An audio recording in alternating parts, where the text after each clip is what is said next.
E aí galera, beleza? A gente vai então para o nosso próximo vídeo.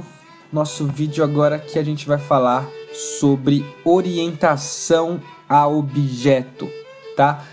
Orientação a objeto, que é a coisa mais importante que você tem que saber no C#, tá? Se você não souber orientação a objeto, você não programa em C#. Você é um mero programador de mentira, pseudo-programador, tá? Então, para a gente começar a entender, já que no C# tudo é objeto, a gente tem que começar a entender o conceito. E quando a gente está falando de objeto, todo mundo os caras que desenvolveram e as pessoas que desenvolvem C#, elas estão a todo momento criando objetos. E em outras palavras, criar um objeto é você modelar um objeto. E modelar um objeto é você pegar as características e as ações desse objeto e trazer do mundo real para o mundo virtual, que é o mundo do nosso programa, tá?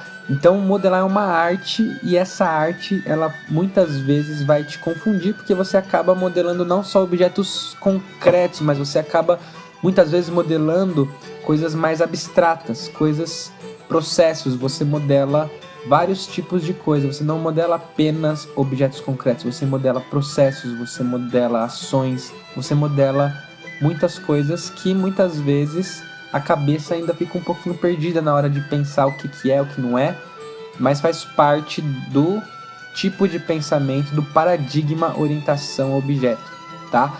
Então assim, tudo no C# é objeto. E antes de você modelar alguma coisa, você tem que pensar nas características e nas ações dessa coisa. Se eu estou falando então, exemplo de sempre, de uma porta, eu penso nas características da porta, eu penso na cor da porta, na altura, na largura. Se eu estou falando agora pensando em uma coisa que tenha mais ação, vamos supor, eu estou pensando numa calculadora. Eu tenho uma ação de somar, tenho uma ação de subtrair, mas eu tenho características na calculadora. Eu tenho o fabricante dessa calculadora, eu tenho o valor, quanto custou essa calculadora. Tem várias coisas que você vai modelar dependendo do que o seu programa está pedindo, né? Então, quando a gente está modelando, a gente tem que pensar em tudo isso. E basicamente, modelar é você estar criando uma coisa do zero. O objeto é seu, você cria ele da forma que você quiser, desde que, claro, ele resolva o problema que você está querendo resolver, certo? Então, pensou em modelar, pensa em características e pensa em ações. Aí a gente tem um conflito que confunde muito a nossa cabeça quando a gente está começando a desenvolver orientado a objeto. O conflito de o que é um modelo e o que é uma instância, tá? O modelo, que a gente vê aqui em cima, ele é como se fosse algo que não saiu do papel, tá? Ele tem tudo certinho lá, as configurações do modelo, né? Você sabe como vai ser a forma dele, o que ele faz, você já pensou no que ele pode ter de característica, no que ele vai ter de ação, tudo, mas ele está ainda, digamos assim, no papel. Ele não foi criado de fato, né? É como se fosse uma casa que foi arquitetada, tem todo o projeto da planta dessa casa, só que ainda não foi construída a casa de fato, tá? Então, um modelo no C# ele é representado por uma classe, né? Que é essa estrutura aqui de classe, que é o que a gente está vendo nesse vídeo, como criar as nossas classes, que são objetos. O modelo, ou a classe, né? Ele tem características e ações. As características devem ser únicas para o modelo, mas o que vai diferenciar são os valores. Então, vamos supor, eu não posso criar um modelo. Se eu estou criando um modelo de celular, né? Uma classe, eu estou modelando um celular, eu não vou colocar, vamos supor, vamos pensar aqui, não vou colocar, deixa eu ver, eu não vou colocar como característica uma roda, qual o tipo da roda ou quantas rodas tem. Por quê? Porque eu estou falando de um celular, não estou falando de algo que tenha roda. Então, quando eu modelo, eu tenho que pensar nas características e ações daquele modelo. Eu não posso abrir o modelo para colocar coisas que não fazem parte da responsabilidade desse modelo. Só que aquela coisa é um modelo, tá? Então, assim, o que vai diferenciar são os valores dessas características. Como assim? Eu posso criar um modelo que é o modelo cadeira, ou o próprio modelo celular. Só que na hora que eu for criar esse celular, cada celular pode ter uma cor diferente, ou pode ter um fabricante diferente, ou pode ter uma quantidade de memória diferente. Então isso é o que? As características são as mesmas, mas o valor da característica é o que diferencia esse modelo quando ele é criado, tá? E o que diferencia esse modelo quando ele é criado, esse processo, esse momento onde ele é criado, a gente chama de instância. Então, o projeto, né, a arquitetura do negócio fica na classe, no modelo, porém, quando ele é criado, ele fica em uma instância. A instância, a gente cria ela como forma de variável. É como se fosse uma variável no C#, igual a gente está vendo aqui. Então, você fala o tipo da variável, dá um nome para essa variável, e na hora que você dá esse new aqui, é o momento que ele é criado e vira instância. Então, celular, a classe é o modelo, e a instância é a variável aqui, cell, certo? Então, e aí segue a mesma ideia. Você pode, então, agora que você tem uma instância, você pode ir atribuir os valores das características. Então, alterar a cor, você pode colocar o tamanho da memória, o peso, o fabricante, independente do que for, do que você modelou, você consegue ir lá e alterar essas características, certo? Então, os objetos, o que é legal também na orientação a objeto, é que os objetos eles se comunicam, né? Eles se comunicam e essa comunicação ela é feita através das próprias características e das próprias ações. Então, assim, aqui eu coloquei um exemplo de um modelo de pessoa, onde eu coloquei algumas características e algumas ações da pessoa. E aqui o celular, coloquei algumas características e aqui algumas ações do celular. Você percebe que aqui então que essa pessoa, ela tem como característica um celular, né? Então essa pessoa ela tem um celular. Então isso é uma forma de comunicação, de interação da classe pessoa com o celular.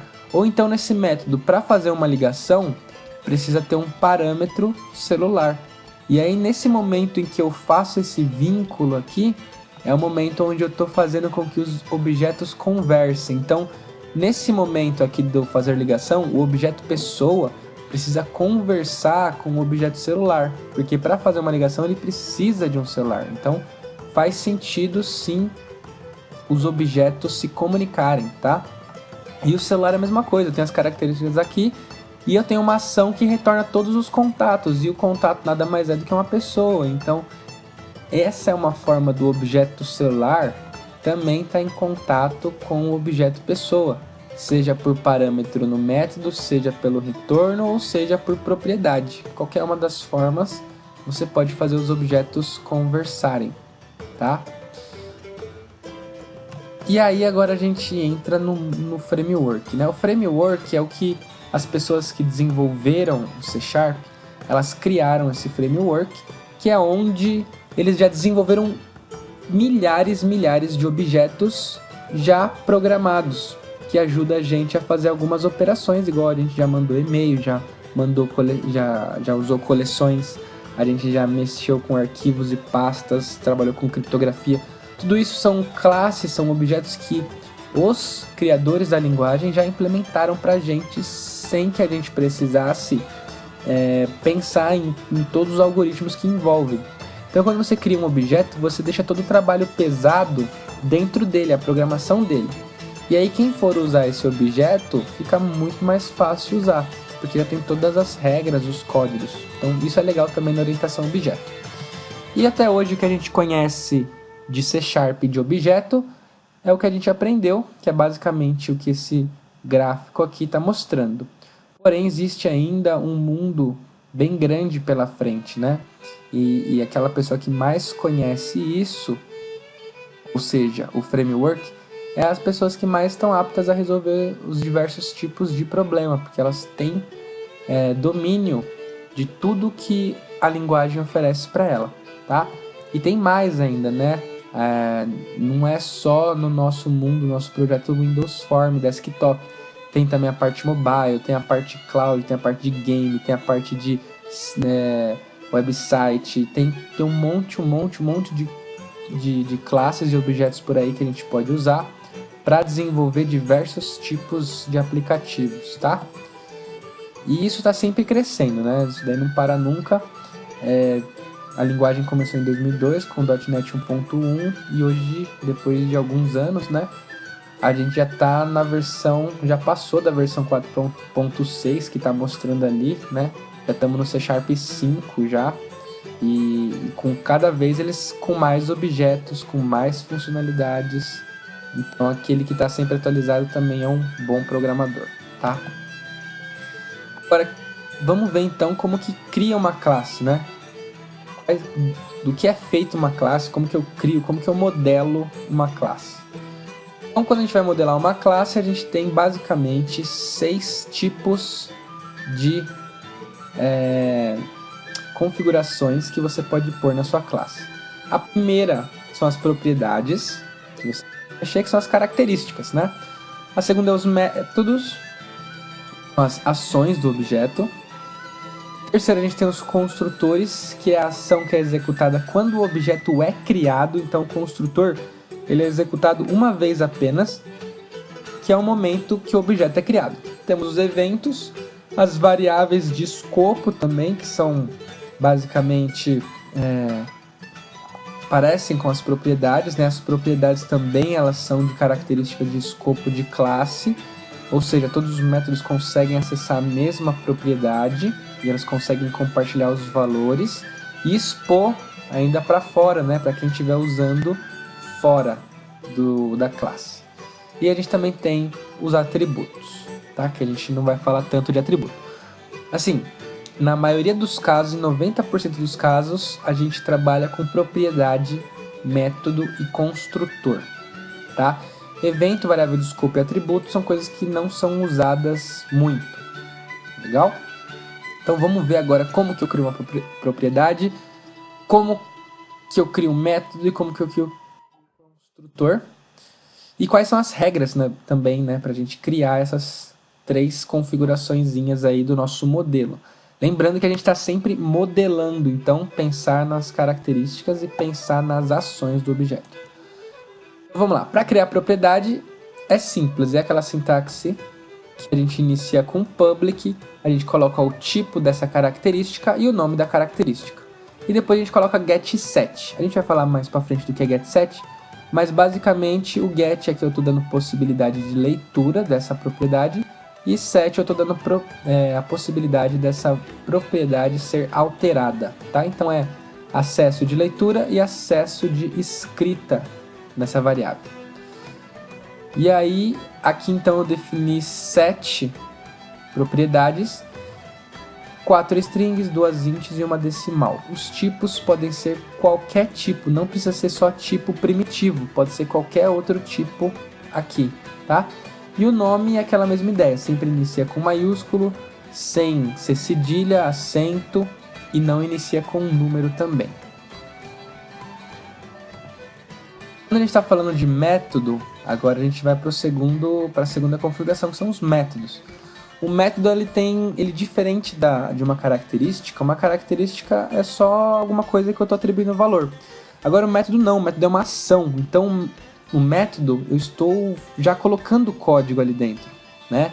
Eu já começo a colocar os meus códigos, linha a linha do que vai ser executado para que aquela ação seja realizada. Uma característica não, uma característica é só alguma coisa aguardando algum valor. Agora, no método não, o método já exige lógica, ele já exige que você use comandos, if, switch, que você use for each, que você use try catch, que você se preocupe com a inteligência do seu programa, tá? Então, para você criar um método, a sintaxe é você iniciar com public, Segunda opção aqui, você vai colocar o tipo do retorno, void quer dizer que não tem retorno, o nome do método e entre parênteses os parâmetros que são necessários para que esse método faça o que ele precisa fazer.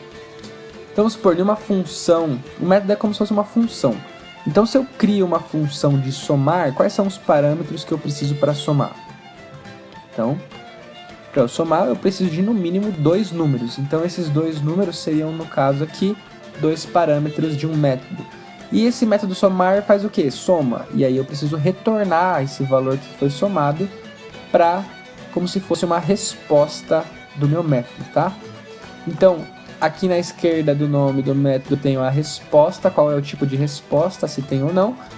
E dentro aqui eu tenho os parâmetros para que ele consiga fazer a sua funcionalidade. Aqui dentro aqui você vai colocar os códigos, né, para que a ação se conclua. Nesse caso aqui a gente está só simulando algo, não é nada assim do mundo real, né? No caso de mundo real é mais simulando mesmo, né? Então o que está escrito aqui não importa muito. O importante é saber a sintaxe do método e saber sempre, lembrar sempre que ele inicia nessa chave que abre e ele encerra nessa chave que fecha, tá? Assim como a classe, todos os métodos são assim. Aqui eu tenho um outro exemplo de método, só que dessa vez com um parâmetro de entrada. E por último eu tenho também um outro método, só que dessa vez eu tenho retorno, que no caso aqui é um int, e não tenho parâmetro de entrada. O legal aqui é que quando eu tenho uma resposta, ou seja, quando é diferente de void, eu preciso sempre na última linha do meu código dar um return com um número ou uma variável que seja do mesmo tipo que ele está pedindo para responder. Então, se eu estou pedindo para responder um int, eu retorno uma variável que é do tipo int também, tá? É assim que funciona a sintaxe dos métodos. A sintaxe dos construtores, ela é muito parecida com a de um método. O que diferencia um método de um construtor é o quê? É que ele não tem aqui na esquerda o tipo de retorno e o nome do método é sempre o nome da classe. São essas duas coisas que diferenciam um método de um construtor. E o construtor é aquele cara lá que vai ser executado quando for criado a variável, tá? Quando esse modelo sair do projeto e virar a variável, o construtor é sempre a primeira ação que ele executa, uma vez só. Nesse caso aqui, se a classe for criada sem parâmetro, né? E aí o que eu faço? Eu seto a bateria aqui para 100, né? Então, o que eu estou fazendo? Eu estou falando que todo objeto celular que for criado já vai começar com 100% aí de bateria. E por quê? Porque eu quis assim, isso aqui é só um exemplo, tá? Esse aqui é um exemplo de um outro construtor que, para eu poder criar esse objeto, usando esse construtor, eu tenho que passar na criação dele, na hora que eu instancio, eu tenho que passar uma string, que é o e-mail dele. E aí eu já atribuo essa e-mail na propriedade e-mail que está aqui em cima.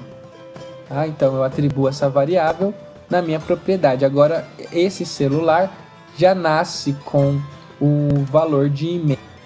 Essa linha aqui embaixo, você percebe que no construtor de cima não tem.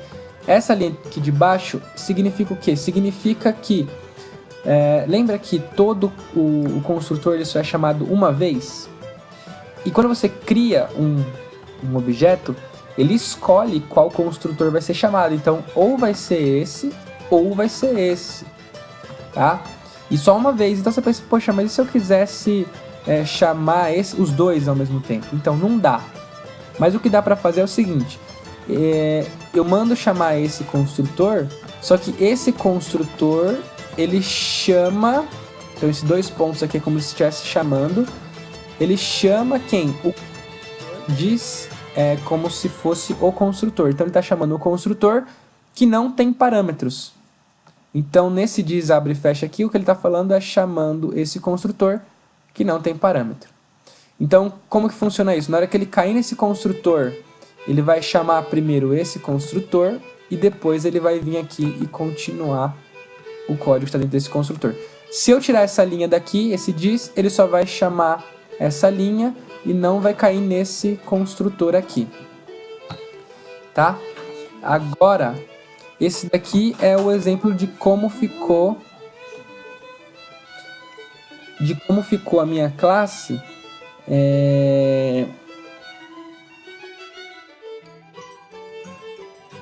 Aqui então é o exemplo de como ficou a minha classe depois de ter colocado as propriedades, os métodos e os construtores. Esse é um exemplo aí de modelagem usando propriedade, construtor e método. Nesse exemplo, a gente então está modelando um celular e os códigos que aqui são exemplo. Lembrando que a gente está sempre modelando propriedade, método e construtor, certo? Agora a gente vai ver umas opçõezinhas mais avançadas quando a gente está trabalhando com classe, tá? A primeira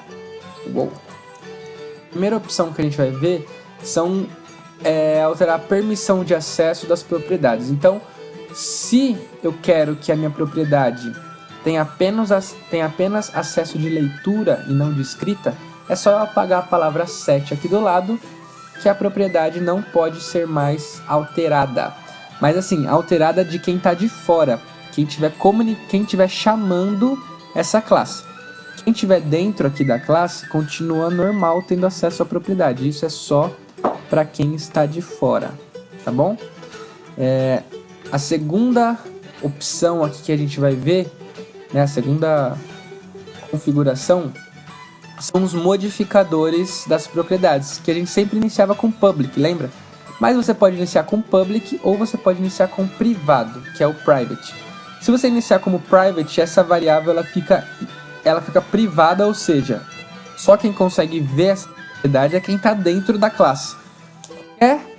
Qualquer classe de fora que estiver usando essa nossa classe não vai conseguir ver que existe essa propriedade preço, nem bateria, tá?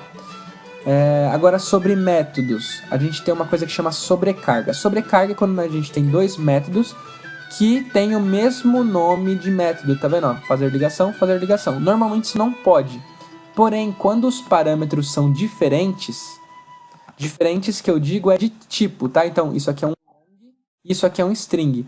Se os dois fossem string, não ia dar certo. Agora, como um é um long e o outro é um string, então ele dá certo. Agora, se os dois fossem string, mas esse aqui tivesse dois parâmetros e esse aqui tivesse um só, aí também daria certo. Então, a regra aqui para poder fazer a sobrecarga é ou os tipos têm que ser diferentes ou a quantidade de parâmetros tem que ser diferente. Fazendo isso, você pode fazer a sua sobrecarga de método, tá? E ter dois métodos que chamam dois métodos que têm o mesmo nome, só que com parâmetros diferentes. Por que eu posso fazer isso? Porque vamos supor, eu quero fazer uma ligação. Só que nessa ligação eu quero que a pessoa passe o número. Beleza.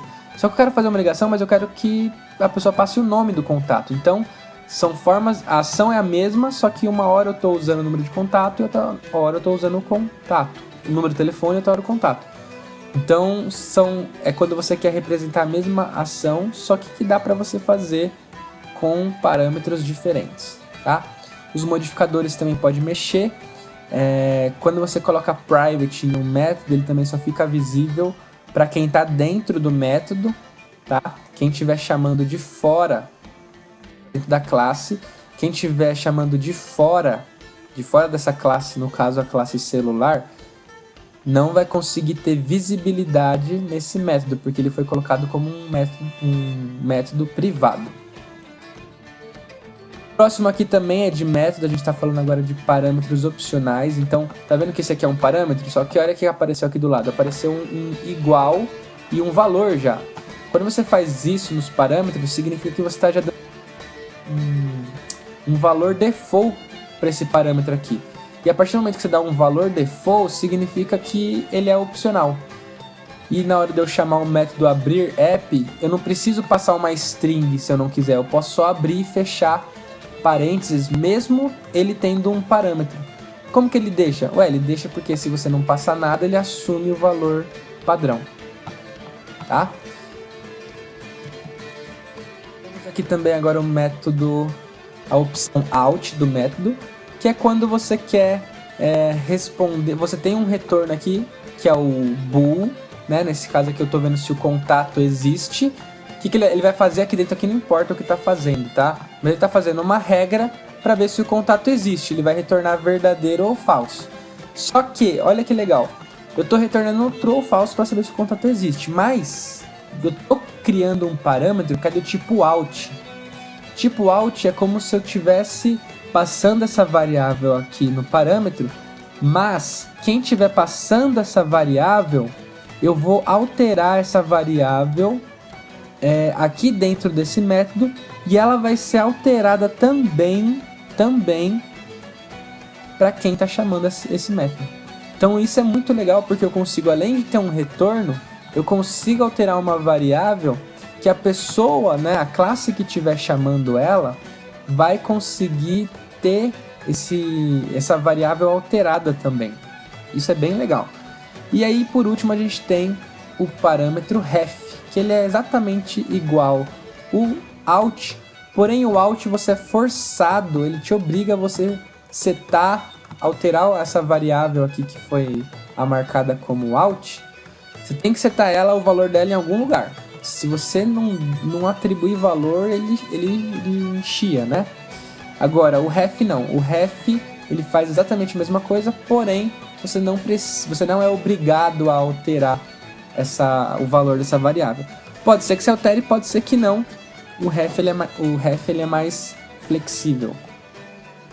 E aí, por último, a gente tem aqui a opção params, que é quando a gente está trabalhando com vetores como parâmetro. Então, nesse caso aqui, esse meu método remover apps, ele recebe como parâmetro um vetor de strings que na teoria é o nome do aplicativo. Então eu quero remover vários aplicativos.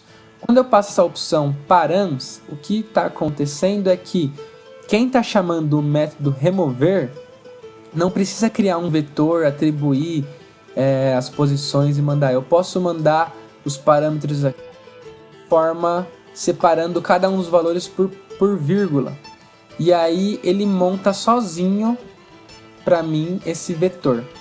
É uma opção bem legal também esse params, que é usado com uma certa frequência também, tá? E aí você vai encontrar aqui depois nesse PDF, né, que está disponível para vocês, um exemplo de modelagem de carro, modelagem de celular, modelagem de pessoa, de calculadora, de uma carta, de modelagem do WhatsApp e de uma modelagem do Cadê o ônibus, tá? Isso daqui é só você clicar 2 vezes, ele vai abrir para você o exemplo da modelagem e aí você consegue ter uma ideia assim de como que é essa comunicação entre esses objetos, né? E ter uma ideia também de outras modelagens. Esse vídeo é sobre isso, eu queria ter explicado o conceito, né? E eu espero aí que vocês tenham gostado. Provavelmente vai vir mais vídeos sobre orientação a objeto. Esse aqui é só o primeiro, mostrando os conceitos iniciais. Depois eu vou fazer outro ainda, fazendo a utilização desses exemplos que foram dados, para você ver isso aí acontecendo no código e vendo como é no código, que às vezes é mais fácil, né? O importante tenta reproduzir isso daí e tenta também fazer sem eu ainda ter feito, sem você ver o próximo vídeo, que é o vídeo que eu vou estar fazendo, tenta refazer, simular esses objetos aí no Visual Studio, para depois, quando você tiver suas dúvidas e você ver outro vídeo, você vai conseguir entender melhor o código que você fez. Legal? Então é isso aí e até a próxima.